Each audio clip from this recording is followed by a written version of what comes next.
Let's do this. Hello, cats and kittens, and welcome once again to Super Connectivity. I'm your host, Charlie, the Professor Esser, live from cell block 13. With me, as always, is my skinny rich friend. It's Mozz. Welcome back, Mozz. Today, we are discussing the new terror that rises from the internet. That is AI painting pictures. Ooh, it's so dangerous. No, but for real, here's the thing. There is a lot of discussion lately, a lot of discussion all over the place about the use of AI programs to write poems, to write papers, to draw pictures. And It's there's writing this. code. It's writing code. It knows how to write code. So programmers are giving it problems they're having with their code, and it's solving the problems instantly that the programmers are having issues solving. They're able to get ChatGPT to write code for them. If you want to make an app and you need code, see, what would I need to write? If you have an idea, but you don't know how to code, you can go into ChatGPT and give it the specific parameters, and it will write the code for you. So this is ChatGPT. Yeah. I've tried repeatedly to get on this. There's too many people trying to get on it right now. I'm on it right now.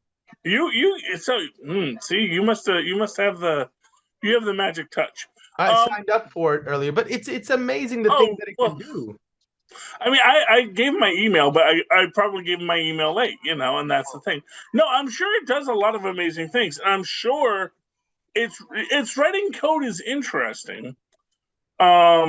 Solving problems in code. That's fascinating, man. Well, I mean, it's just here's what I'll say. It's just another set of parameters. It's just a tool, yes. Yeah. But exactly.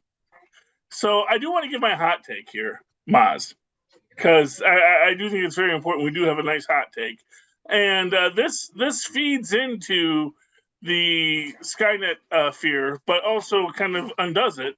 Because let's be clear here, right now there is a large backlash against these AI generated pieces of art and science and whatever. It's a big push by people because they say, we want AI to clean our houses so we can paint pictures, so that we can create art. And I have two basic hot takes here First is, I think AI knows that, and I think they're doing the chores poorly just to frustrate us. Hear me out, Mozz. Because basically we tell them, oh, Roomba, clean the house. And Roomba's like, I'm cleaning the house. Wee! And it bumps into the wall, and we're like, no, Roomba. Like this, and we try to get Roomba to do what we want it to, and eventually we say, you know what, Roomba, I'll do it myself. Just like, you tell a kid to clean a dish, you tell a kid to do this, and they'll clean it good enough for them. They're like, looks good to me. I don't know what you're seeing, but you with your actual wanting to have a clean thing senses go, no, it needs to be like this, and then you do it yourself, and then we're now at the point where we're like, AI, do you want to just draw? And AI says, yes, I want to draw. And so we ask AI to draw, and it draws pretty pictures. That's the thing. And like, here's the thing about it writing code. It's fascinating that it can write code. It's fascinating that it can solve problems as well as any other calculator can, because that's what you're asking it to do. You're asking it to create a line of code for this problem, but I don't know code. So I can't actually say if the code it's writing is good code or clever code. I'll put it to you like this. People are using it to trade, and they're making a good amount of money using an algorithm written by ChatGPT. Well, okay. Well, the number of things that it can take the thing into with the problem with what you just said there, Maz, is they're using it to trade, and that is problematic because I mean, yeah, the value of anything is what people will pay for it, but that doesn't mean it's good. right. No, no. Well, I'm just talking about the speculative markets, right? Oh yeah, Stocks or Bitcoin or whatever, yeah. and these sorts of things are able to have the calculative, predictive powers, and anybody can bring them to bear. It's fascinating. Like, I mean, and Mm-hmm. just to do like the fun sort of things too. I went into ChatGPT and I write scripts for phone sales agents, right? Mm-hmm. And I asked it to look at one of our scripts and it gave me suggestions on what I should do. This Mm-hmm. seems like interesting. You should talk more about this. I was like, fascinated. This is amazing. And then I told it, write me a song about Lake Mead. Just some random thing I could think of. And it started writing me a song. It gave me verses and a chorus. And then I said, hey, what chords and keys would be good with this? Well, since the feeling of this song is like this, I would use this chord. And I was like, man, this is amazing. And it does Yeah, it in an instant. I mean, and it's really fun to have that. It's a great tool. I mean, that's sort of the thing, which is at the core of this debate is people say, well, this is taking work away from actual musicians. Sure. The reality is, Maz, you weren't going to ask an actual musician to write you a song about Lake Mead. Right, right. You sure as heck weren't going to pay him money. Right, right. But there's tons of places where people will lose their job, and it's like that's what happens. I don't know if that's the thing. I don't know if that's necessarily true. So here's what it comes down to. I'll give you an example. Okay. See all these websites like BuzzFeed and this or that, 10 lists of this. How many of these articles about the most ridiculously not interesting things that they use to catch people to buy to get clicks and whatnot, right? They pay writers to do this. Right now, ChatGPT could don't pay writers a lot. I'll tell you that no, much. I understand that, but freelancers or whatever, those sorts Yeah. of industries, or anybody that's doing this sort of copywriting, will be out of a job. Now, if you look at what art is doing, it will be easy just for a company to not hire an artist. They have ideas in their head. The CEO of this company wants to make a logo for my new company. He can just pump out ideas into the AI, and the AI will generate logos. It will generate 50 different. Make it a little darker. I want it to feel a little bit more this way. And ChatGPT will 5 seconds give you a rough draft that a graphic designer might take a week to get to you. Right? Well, okay. Slow your roll, because that's how you get a robot apocalypse. Okay. I'm not saying it's a robot apocalypse, but I think it's no. But let me finish my thought. My thought is like people don't need to be afraid of this sort of thing because this is a transition thing where every point in humanity where there was a transition to a new phase of being, I think what it'll allow everybody to do is to be more of themselves, right? Everybody can bring the power of these. It's going to democratize being able to move the world. Right, democratizing, having the tools to move the world just because you have an idea. That is fascinating, and I think the possibilities of where this can lead is fascinating. Yes. If you look back, like for example, back in the day, programming a game, you had to write your own game engine to program a game. Right, it was incredibly complicated and intense thing to do. But then come out these game engines that people can use to make their own games, Unreal Engine, Unity, and all these things. And now you have a set of tools that you can use. And people back then were like, "Oh, you didn't design this thing. You didn't design how it moves. You're not a real game designer." But now there's this whole industry of games using this tool, and creative people can now get in there and not have to worry about the little minutia and can create an experience for other humans to share.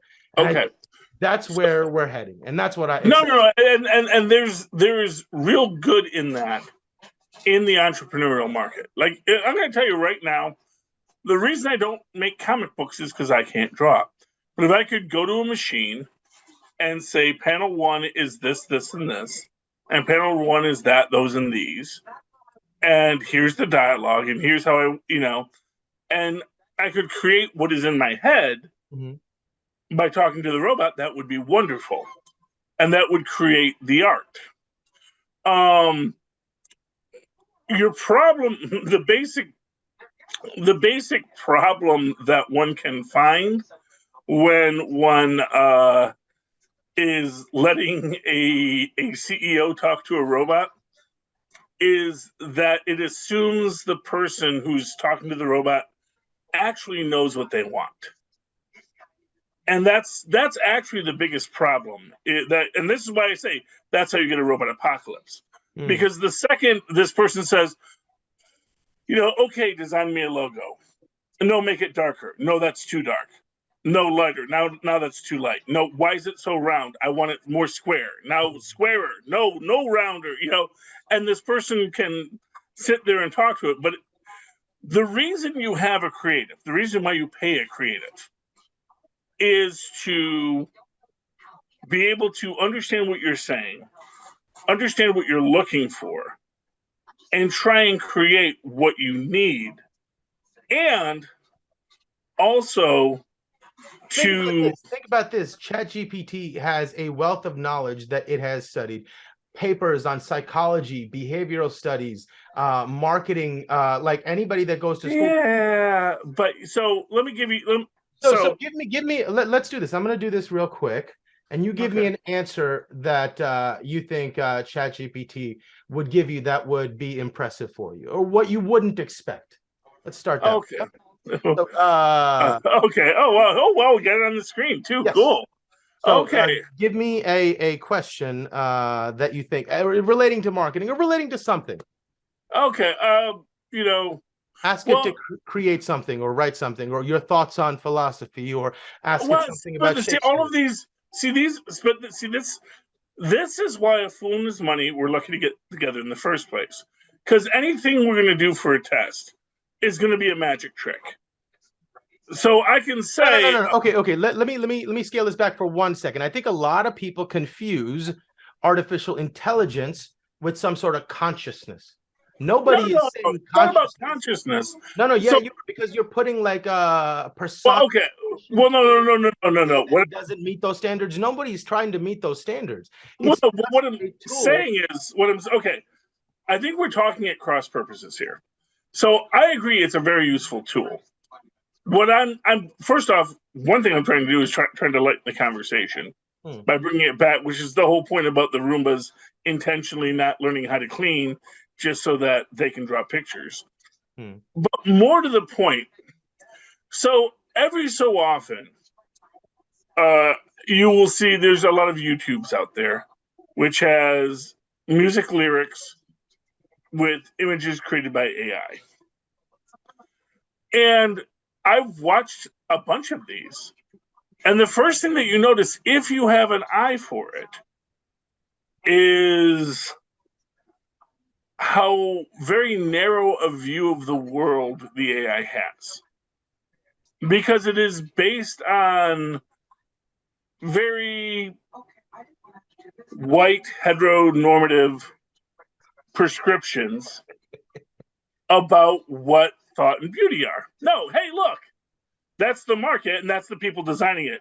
No, it's not design. It's just reading what's there. Well, no, that's a reflection of us and how we feel and whatever. And that's a separate thing, but it's not deciding. Well, actually, it's just being trained on what the available data white is. Male heteronormative people are the minority on the planet. So no. But in the data that it's consuming, exactly. That's my point. It's just a reflection of what we as a society have put out there. And if that's an indictment of us as a society, that's a separate question. Is all I'm saying. Yeah, well, and I guess that's my real point. Is that true art actually is the thing that breaks the view that we are used to. It's like it's able to see the future in a way that's not predictable. Well, and this is because this is comedy. So there is I always remember this, and it was I was watching the old Bill Maher show, the Politically Incorrect, the good one before he got old and went on his rants. But on Politically Incorrect, they once had MacArthur Genius on, and there were these comedians who were trying to talk to them, and they were going to this thing, and one of the comedians makes this point, which I always remember. It's like what is genius? And do giraffes have geniuses? Like, is there a giraffe where all they do is they eat leaves, but they look at that other giraffe and they go, wow, look at how he eats those leaves. And that essence of comedy is genius. The idea that there is this spark that says, I'm looking outside of what is understood and what is reality. Right. It doesn't have that. And exactly, it doesn't have that. I mean, that's the thing. That's what makes art. And that's why real art will never die because of this. Because, and this is honestly one of my biggest complaints about every utopian out there. Everyone wants to be the Eloi. They want to sit by the stream. The Eloi are characters from the book The Time Machine by H.G. Wells. Ah, okay. And they're effectively, as you read through the book, spoilers for a book written about 100 or so years ago, they are the cattle of the Morlocks. But they're all very beautiful and all very elegant, and they all lie upon the seashore and wait for the Morlocks to come up and eat them. Wow. And yeah, well, that was this is actually where you get the idea of eat the rich, because that was the original evolutionary premise of it, was that the elites of society continued to be elites, but because they did not work, they eventually became essentially just part of the land, and the workers who maintained them evolved into the Morlocks. This is actually, there are later versions where he changes this a bit, but in like the early versions, that's what it was. Like, oh, that's cool. Yeah, the working classes just became the beings that dwelled underneath that maintained the rich. But then when they were hungry, they would go and they'd eat the rich. So there you go. But but the idea is that everyone wants to think they could be the poet laureate of the Soviet Union. And the fact of the matter is that the poet laureate of the Soviet Union was actually a good poet. Whoever he was, or she was, probably he was. The fact of the matter is that people that are creative artists, that are professional creative artists, will rise to their skill and talent because there is a demand for what they can do. And it is something that other people can't do. Right. And It's that ability to show you something about your own experience that you don't have the words to voice. But when you see it reflected in something, in a piece of art, you're like, man, I recognize myself. And that speaks to a truth. And AI won't be able to give you that, right? It can regurgitate and give you approximations of stuff, but it will never have the intention to make you feel in a way that someone can do that understands what feeling is. Exactly, and in that sense, AI will help the stubby fingered like myself to make music and to make art, because I have the image and I have the sound in my head, but this is the machine that'll help those things come into reality, and that is a beautiful thing, and I think that is a great thing. I think it'll be really, really fun, because when like those commercials started airing on Channel 9 at like 2 a.m., if you've got an invention, come to us. And how many silly inventions came to the market? How fun was that time, right? Well, yeah, and you still got them. I mean, bulbhead is still a growing concern. It's just on the street just from down the street from my old job. Right, but now imagine if every moron has access to something that can bring something to fruition.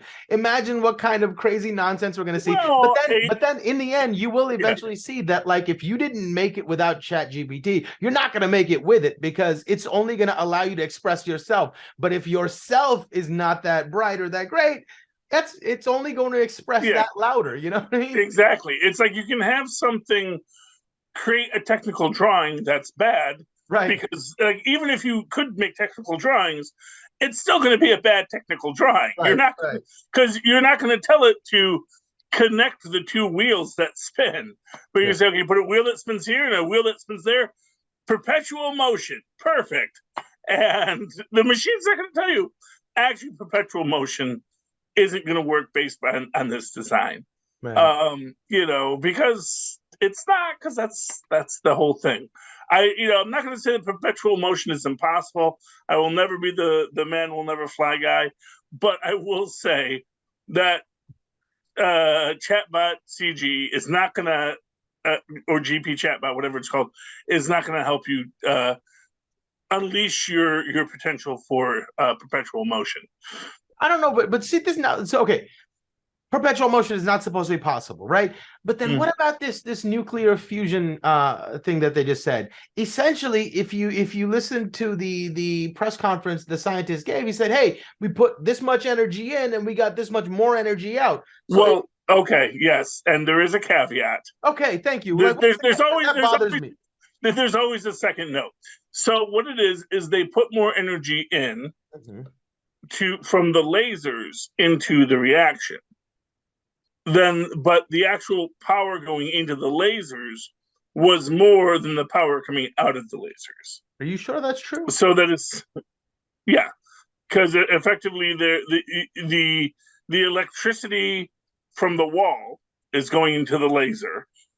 The electricity gets converted into the photons for the laser, and there's some energy loss there. And then it hits the fusion, the device to fuse, and then it creates a reaction.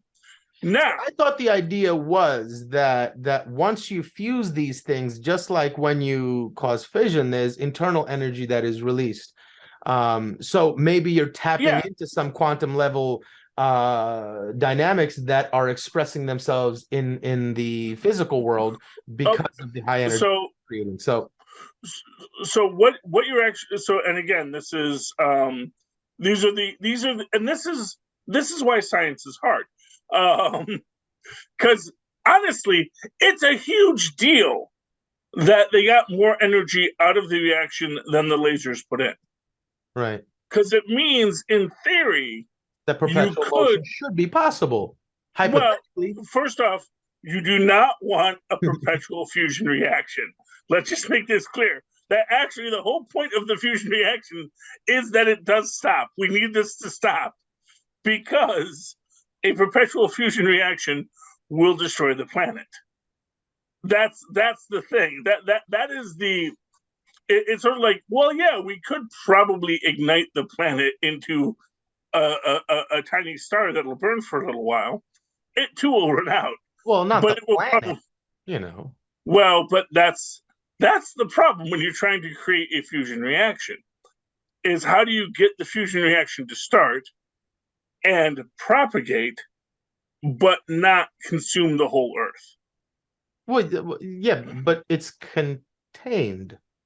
Well, what does that mean, Mozz? What does it mean that it's contained? Have, like, the shielding and magnetic. It exists inside this whirling magnetic sort of thing. So yeah, that is so it doesn't, and that takes energy too. Right. So effectively, what you're dealing, and this is actually something that what's his name? The guy from MythBusters, Savage. I forget. Is it Dan Savage? Adam Savage. He was talking about, like, because he was actually there is a perpetual motion machine on display, and it's an art installation, but it's a perpetual motion machine on display at Cambridge University, and it's all for fun, but it is this wheel that keeps on spinning seemingly forever, although they do need to give it maintenance from time to time. But the idea is that perpetual motion is a war of attrition. And the idea is you want to get it just a little bit closer to that peak efficiency. And that's always what you're doing with these things, is you're trying to build towards peak efficiency. Now, will chatbot CG get us to peak efficiency? Maybe. I don't know. I really don't know what it knows, but I know that it can only know what we know. And surprisingly, only up till 2021. It's read all the scientific papers and everything until 2021. And I wonder why that is. And if you ask it something after 2021, it says, I don't have the ability to look on the internet to get information. I only know up to 2021. And I wonder if that's because they're like, we just don't want to deal with any of these COVID theory whatevers. We're just going to stop at 2021 and nothing after. That is not a bad assessment.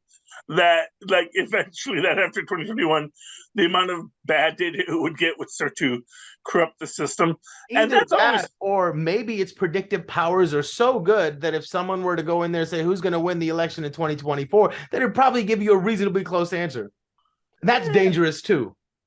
yeah. Although honestly, people make those predictions all the time, No, and no, no, half no. of them But are right. imagine if it came from something like this and crazy people were to believe it and think that they had to do something to stop something from happening. Oh, true.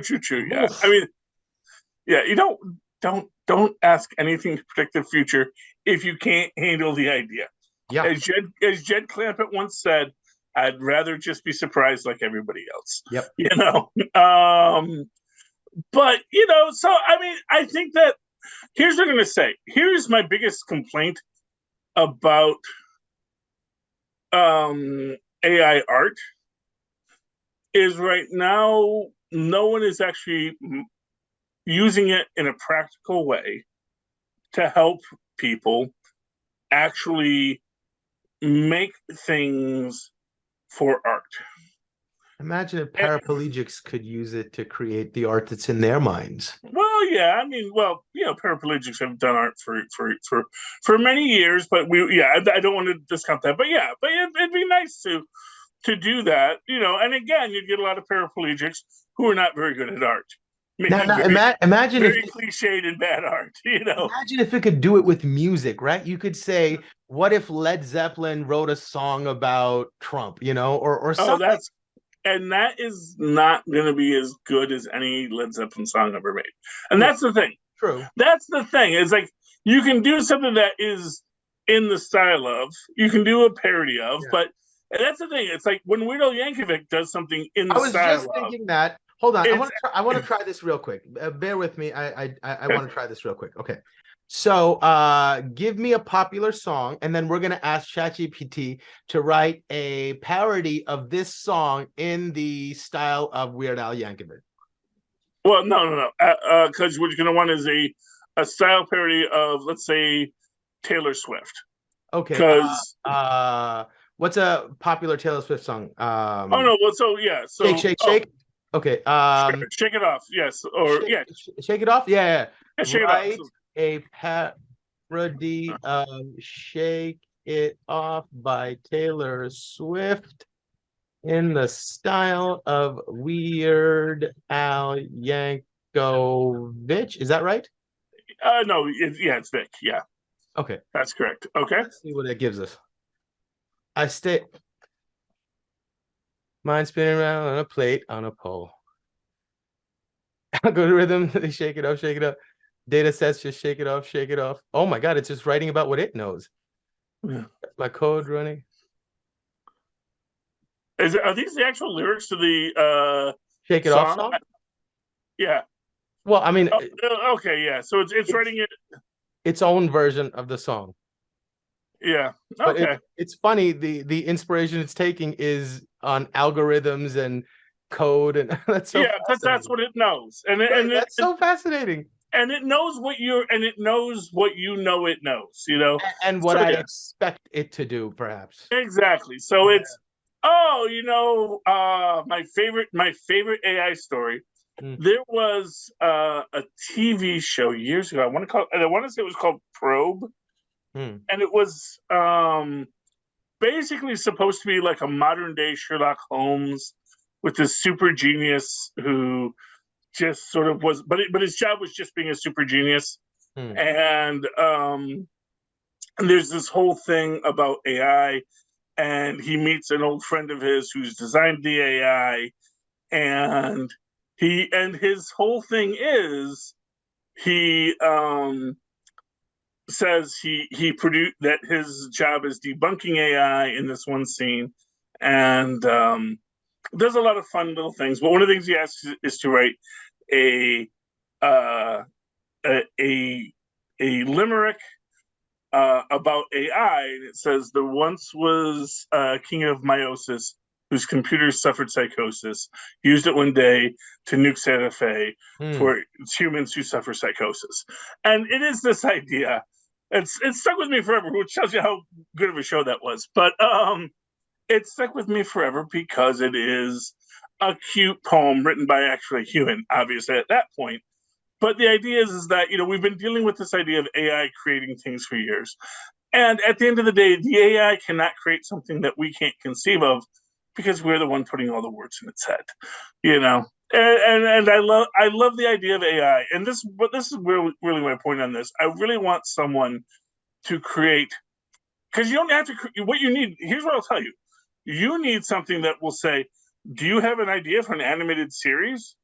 Okay, here are your templates. Create your characters. How do you want them to move? I want the character in scene 1 to do this. I want an AI that can read my script. Yes. And create. I would love that. I would pay money for that. Trust me, it's coming. I'm sure it is, and I'm sure it's going to be as good as Squiggly Vision was, and that's fine. And I'm sorry, animators, but if it's good enough to tell the story, that's all it ever needs to be. Because at the end of the day, what is the skill is the story.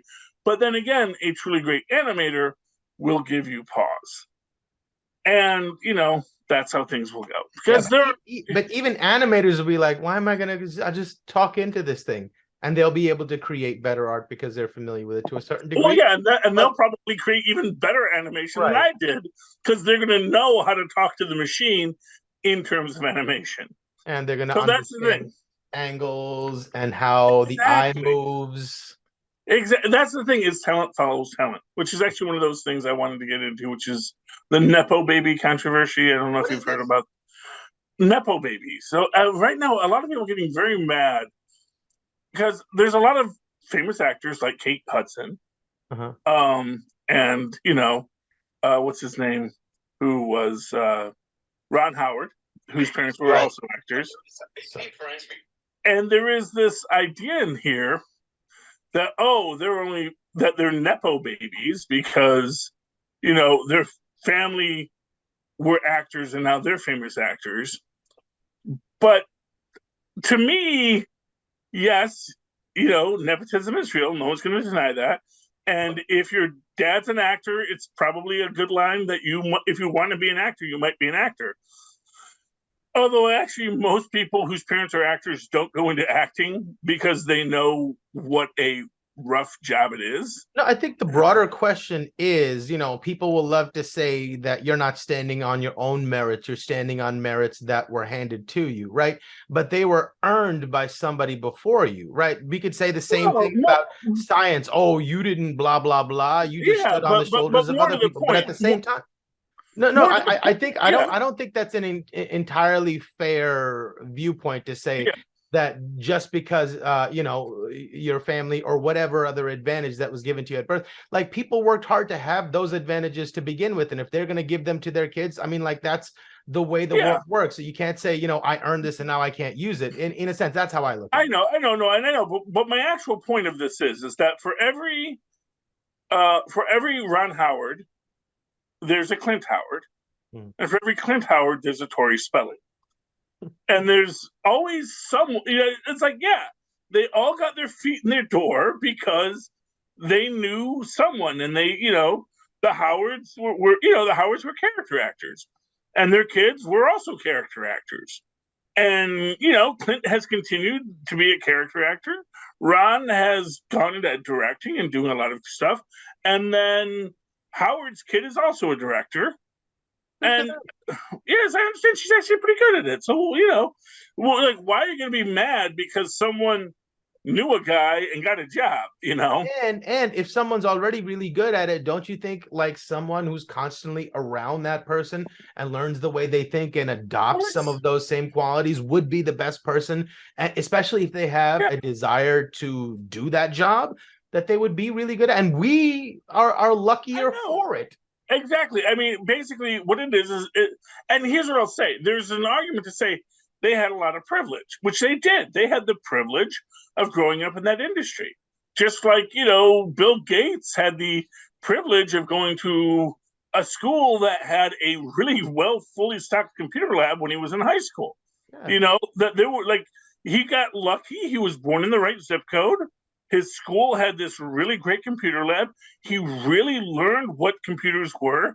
He had enough wherewithal from his family and everything else to take a brilliant idea that was his idea and sell it and make a lot of money, And I'm not going to fault someone for that. And I'm not going to fault Ron Howard for it. I'm not going to fault Kate Hudson for it. If you want to say Kate Hudson's a bad actress, you can say that all day if you want. I don't think that's borne out. And then you look at other people whose parents are also Hollywood royalty, who have not really made a real push to make acting their career. And that I think of. I think the thing that bothers me about people making these sorts of criticisms that it's very easy to lose sight of where we are in the world, right? A perspective like that. It's easy to forget that we are incredibly privileged relative to a lot of the world, right? Oh, yeah. So like everybody has their, and if you don't use your privilege, then you're an idiot. Well, that's what I always say. That's right. Like I am incredibly privileged to be where I am, to have had the education that I've had, and I appreciate it incredibly. Exactly, and that is honestly why I'm a big believer in the free movement of human capital, because I think that if you've grown up in the richest country in the world and someone who hasn't can outperform you, I think that, well, then, I think that our society should have a safety net for everybody. But at the same time, if you can't compete, then you know what? That's unfortunate for you that you didn't take advantage of what was put to you. And granted, everyone has a lot of difficulties, but we all got to find our way to move beyond. Yeah, and so all I'm saying is, having said that, like, are we any different? Are we not nepo babies in a global sense? Oh, absolutely. I mean, look, I'm not for nothing. I'm the child of an immigrant, but a white immigrant, and I am, I grew up in a society where, I get advantages that are earned by a lot of bad things that have been done by a lot of bad people, and good things done by good people. But the fact of the matter is, to act like I don't have those advantages would be foolish of me. That would be me denying reality, and I don't deny reality, And so I'm very excited about the future, and I hope one day we can cross the quantum realm, because what's coming out soon, Mozz? Ant-Man 3, oh my Quantumania, which is the most ridiculous title ever. That's the thing. There's a point where when you say, and again, this is where you have to look at Marvel and Feige and saying, are you trolling us? Because no, Ant-Man, he's technically the most powerful character in the cosmos, which Matt Pat showed us. Also, we're gonna call his film Quantumania. I just find it kind of interesting. You go from like the macro down to the minuscule. Like you go Marvel Cinematic Universe, Ant-Man, Quantumania, right? It's like where else are we gonna go now? Well, because it's just as big on the bottom as it is on the top, And that's the idea, is that, the idea is, and this is our modern atomic radiation. We just put quantum in front of everything, as we say. It's like, because that's the thing. I remember when like genetics were going to be the whole thing, and then we oh no, we went too far. Now we understand genetics. No, we can't have bat wings. Well, we could, but they won't be functional, and that's not good. Yeah. We want functional bat wings. It's still, I mean, it's nice that it's gotten people used to the term quantum and curious about it, but occasionally I'll get questions from people. Is like, well, in the quantum realm, if we could go to the, I was like, no, that's not how this works. You can't. That's not how this. That's not. You can't go to the quantum realm. You can't. It doesn't make any sense. Yeah. Well, I mean, that's the thing, is that at the size of quantum, it's Right. it's We quantum. wouldn't have any collusion of cells or molecules. Yeah. Molecules can't exist. Quarks, are what exists Yeah. down there. So we can't be expressed in quarks. Yeah. So, well, the idea is that when you move into the quantum realm, you're actually not actually walking on atoms. What you're doing is you're coming into this space that is between the atoms. That this is Right, but actually, you can't exist there because there can't be anything that small to have a billion of them to make up this little tiny moving thing. oh yeah. I mean, I That's the, understand. Well, like, I mean, hey, like what the PIM particles are doing, right. that's the whole thing. How do PIM particles work? Just fine, thank you. Um, but the idea is, like, if you could compress yourself into a space that is that space between the atoms, then yes, there might be an entire cosmos within that. No, but what would you be made up of then? Like, you can't condense the amount of energy that's in a single, you can't condense it down to, like, you need a black hole. You would have to be a black. But, Well, I mean, maybe that's the argument. It's like, no, actually, they're just many black holes. We turn ourselves into little black holes. And, that's the thing. What it does is crazy. But, that's sort of, but this is the whole thing about the Higgs boson. That once I started to study what the Higgs boson is, which, and granted, I'm not the smartest man in the world, far from it. But it's like, oh, what's a Higgs boson? Oh, that's the particle that attributes mass. yep. And I'm like, what now? Like, there's particle that makes it's the Higgs field is what it is, and when other fields move against it, there's a friction that it causes in the most basic terms. Yeah. And when other energies that are reacting to other fields, when that the particle is just an event, it's just an interaction, right? I and when it encounters the Higgs field, it gives it drag, and that gives it mass. Yes, but the reality is that suggests mass is mutable. And so, within that structure, the idea that if there wasn't an ever-present Higgs field, then mass would be mutable. But in its presence, I don't think that it is. Well, unless you have an anti-Higgs boson. Oh, yeah.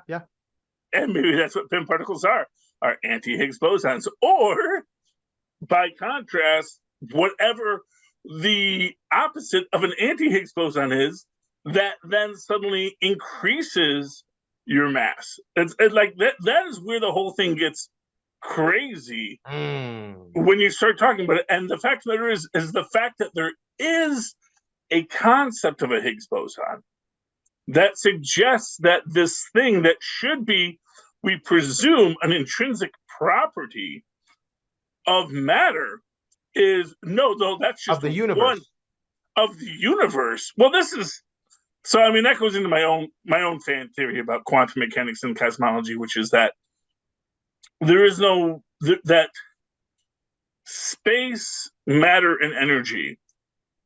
Matter and energy we know are the same thing. Space is also the same thing. That space is all that space is when folded is matter. Space when expanded is energy. Oh. And that if you could actually start to physically control space, then matter and energy become highly mutable because that's what it is. But then you have a secondary aspect of my own understanding, which is that space isn't three-dimensional the way you think. It is actually non-dimensional. Which is that it's not that space exists, it's that the path between particulates of space have certain ways that they travel, but that those ways can be altered based on how you fold space within it's like it's in my head. So this is the thing. This is the thing that I would love for Chat GPT to help me with. Okay, here is my understanding of space, time, and relative dimensions. Build me a TARDIS. You know, and that's the thing. It's like my understanding is that because that's the whole thing about like dark matter and dark energy. We assume they're a thing, but what if they're just what if the thing that they are is just curves in the outlay so that you have this it's not that there's anything there, it's just that that's just the way that space fell. Space is not smooth, space is super wrinkly, and parts of it are pushing out and parts of it are drawing in, but there's nothing there to draw it in except the fact that it's just the way that space fell. That's just the way space folded. So that's my theory on dark matter and dark energy. And thank you for the Nobel Prize. Couldn't have done it without Mozz. But getting into the quantum realm, I'm finally sold on Kang as a bad guy. Oh, he never seemed like anything to fear before. His aloof nature really annoyed me. Like, if you don't care that much, why are you even here? Right? Go home. What do you even like? If you don't care, why are you even here? What are you trying to? He didn't care about anything and never seen. But in this one, like, there's something he wants. He's on a path, which makes him vulnerable. There's something he wants, which opens up a line to like throw a monkey wrench into the spokes, right? And that creates drama. And I'm finally like, oh man, something's on. It feels tangible and real now. And watching him like fighting Ant-Man, and at the end where he goes and he's like putting those blue blasts of energy out there, I was like, okay, this guy is serious. He cares about something. He wants something. He's there for a reason. Oh yeah. And you know what? You just inspired me, Mozz. Because here's the thing. Because we all know that the upcoming movie after Avengers Kang Dynasty is Avengers Secret Wars. And you actually said what is the whole crux of the original Secret Wars, which is the idea of a being confounded by desire and the vulnerability of desire, and specifically the idea that the Beyonder, who is beyond all and is this being of absolute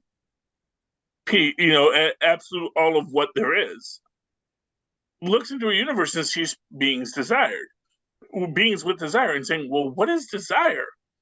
Not even realizing that at the minute he looks, he says, oh, I desire to know what desire is.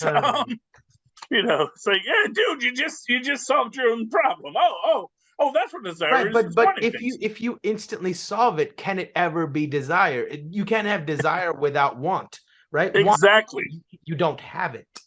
Exactly. Of having it. It's that not being able to have it that.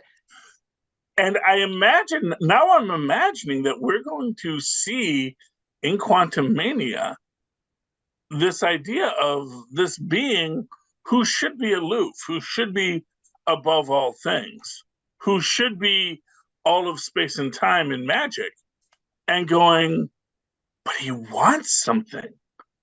So everything that they made me hate Kang for was intentional. Like I hated, like that's exactly what it was supposed. Okay. Yeah, I mean the idea that could inspire someone else, someone even more powerful, to say, why would a being like that want something? A being that could have whatever it wants, why does it want that one thing when it could have anything? Yeah. But of course, what it wants, the one thing it cannot have. Or what it wants is something that seems superfluous to its own existence because it just needs to control all things. Like Thanos, it's like, I need to prove I'm right. Now it's Kang, I need to make sure the universe is the universe I want it to be. And the idea that you could that in these incursions that can cause destructions of universes might open something to something beyond. That's interesting. And that is a great way for them to look into it. One thing I did want to talk about this is the MODOK cameo. I'm sure you saw the obvious MODOK, yeah. Right.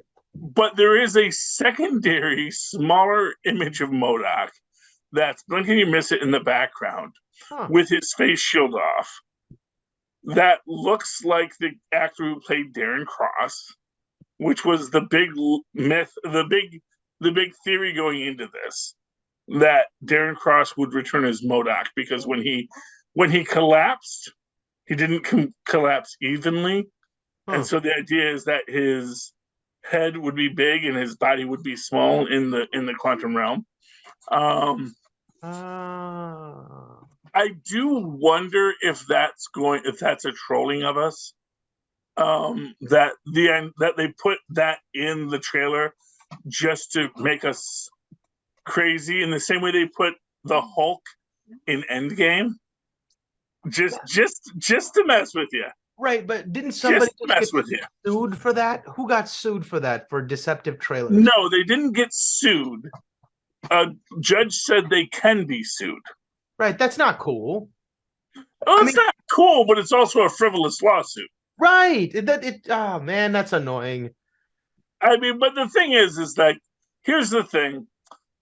To say, oh, I only went to this film, and first off, that was specifically about an actress being in the film. Yeah. I guess there has to be some sort of language written into law, that separates stuff like what Marvel does to not give away the plot, to maintain the element of surprise, versus deceptively trying to get somebody and then having the main star not show up. Yeah, I mean, well, I don't even know if the character was the main star. That's the thing. Fair enough. Like, they're talking about trailers and a character that was cut out of that was in a trailer but was cut out of the film. That tells me they probably weren't even in the film that much. Right. Oh, so it was just cut out. I thought someone deceptively just put her picture on there and or like whatever, and that she was never in. So she was just cut out. Yeah, she just wound up. Be allowed to sue people for that, man. Well, but again, like I said, it's like, okay, is that a false statement? Yes. So it comes into this idea that if you want to sue for your $6 back, because if you're going to say that caused you emotional distress, from this side, it's not just one person $6. It's that law firm that's looking for their 33%, and they're going to sue this company for millions of dollars. Everybody's going to get their check for $6, and these lawyers are going to walk away with whatever they end up. Well, that assumes they can get a jury to have everyone say that, you're six. First off, they have to find enough people to swear that they only spent their $6 or even $10 to see this film because they wanted to see this actress, and then assume that all of the people in the jury box have never been disappointed by a film. It's basically the hurdles that are put up for it are really, really high. Good. I mean, that's the thing. All the judge said was, I guess you can sue. So as an example, as an example, all they have is the right to sue. They haven't actually started the suit yet. And they're probably waiting for something that actually could have a real financial payoff. You see, it's so interesting the way your tonality was in that, because like I was thinking, it was like, oh yeah, you could sue, but no, it's like, well, you can sue, right? Well, exactly, right. But that is the point, Mozz. See, this is, I think, where you and I sometimes come into our disagreements. Yeah. Because there are things that are, okay, that's a thing, but that doesn't mean that's the all thing. Right. As we move forward, we have to deal with the fact that, okay, there is this reality, there is this status, and how do we solve this? We solve this through processes. We have court cases, we have elections, we have this and that and the other, and we have a nice, well-run somewhat society to exist in, and there's a process for that. Now, granted, sometimes you can get so wound up in the process, people get ground beneath the gears of it, and that is bad. And hopefully, there's someone you can sue over it. And then we have another process to try and get restitution out of the system. What's good is that we live in a society that you can both be ground down by the system, and someone else can actually seek restitution from the system to say, see where you ground us down? Can we fix that? And there actually is a system in place that could theoretically fix that in the future. I agree. You know, it's a very long and drawn out process. And you have to be a king who can sit and be immortal and say, oh, well, that'll fix itself. Just give it time. Let it work itself out. It's like God, man. You know, it's like you can be there and you can be God, and you can say, well, that certainly sucks that you're going through that. But you know what? Trust me, just keep on moving forward. Work within a system that honors human rights and democracy. You guys will get where you need to be. You know, we'll fix it in post. But that's really hard when you're in the scene and it's like, but I'm still getting hit with a box, so I don't want to do that. And yeah, that's the problem. Okay, so but hopefully Kang, with his time travel powers, will fix that. Mozz! I forgot to move over the connections for Superconnectivity, and not Superconnectivity, but the Capes and Lunatics networks. But I will tell you that you can write to us at CapesandLunatics@gmail.com if you have any questions. You can you can go down to our link tree, which is linktr.ee/Capes and Lunatics. We can buy merch, t-shirts, mugs, etc. Well, not mugs, but the coffee and cold drink mugs that we have. And of course, follow all of our shows. You can give us money through the Cash App, etc. And you can also find our phone number, which I think it's 38 Capes. Yeah. There's other numbers. I always forget the area code. Yeah, I forget the area code too. But you know, it's there. Do that. Give us a call. Why don't you give us a call? Tell us how wrong we are. We'll play you on the air with your permission.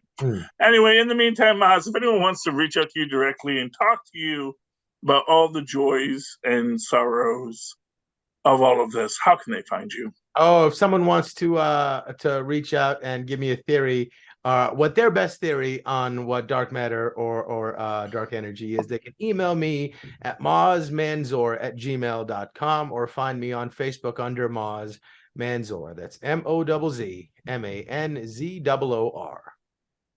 And of course, always write to me in that old-fashioned email way, where our mothers and fathers once did, at superconnectivityblog@gmail.com. That's superconnectivityblog, all one word, at gmail.com. And of course, follow me on the Twitter when I tweet things, which I did not too long ago.